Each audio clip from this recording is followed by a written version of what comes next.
रायपुर से बड़ी खबर है जहां नगर पालिकाओं में अब परिसीमन होगा।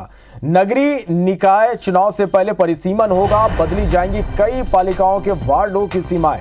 नगरीय निकाय चुनाव में सीमाएं बदली जाएगी। नगरीय प्रशासन सचिव ने यह आदेश जारी किया है। हर वार्ड में एकरूपता लाने परिसीमन के आदेश दिए गए हैं। 2011 में जनगणना के बाद जनसंख्या में बढ़ोतरी का हवाला यहाँ पर दिया गया है।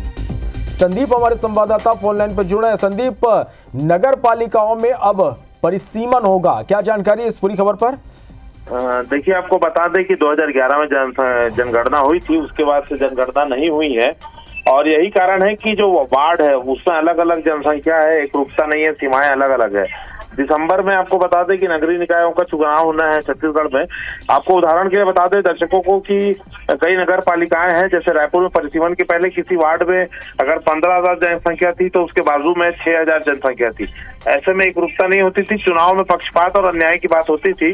तो सभी वार्डों में जहाँ जहाँ चुनाव जो है एकरूपता रहे, जनसंख्या एक जैसी रहे, उनका क्षेत्रफल एक जैसा रहे और जिन वार्डों में जैसे जातिगत आधार पर जनसंख्या है, जैसे अनुसूचित जाति है, जनजाति के लोग हैं, अगर उसे आरक्षित करना है तो तमाम न्याय संगत और कानून संगत चीजें हों, इसलिए जो परिसीमन किया जाता है। इसलिए जो है अभी परिसीमन के आदेश जारी किए हैं। आपको बता दें कि पिछले बार ही अभी रायपुर का परिसीमन हुआ था, जिसमें जितने भी वार्ड है 70, उसमें सबकी जनसंख्या लगभग 10,000 पे ले आई गई थी।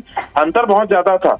तो ऐसे बहुत सारे नगरीय निकाय है, नगर पालिकाएं हैं जहाँ पर जरूरत है परिसीमन की। देखने वाली बात है कि रायपुर का परिसीमन होगा कि नहीं, लेकिन एक बात तो है कि परिसीमन होगा तो जनसंख्या के साथ साथ जो क्षेत्र है, सीमा है, उसे लेकर एकरूपता आएगी, जिससे चुनाव जो है वो और भी न्याय संगत तरीके से होगा और किसी भी चुनाव ऐसा नहीं होगा कि किसी एक वार्ड में ज्यादा जनसंख्या है तो दूसरे में कम है, तो सभी पर एक जैसा ही भार पड़ेगा। जी। चलिए, बहुत शुक्रिया इस पूरी जानकारी के लिए।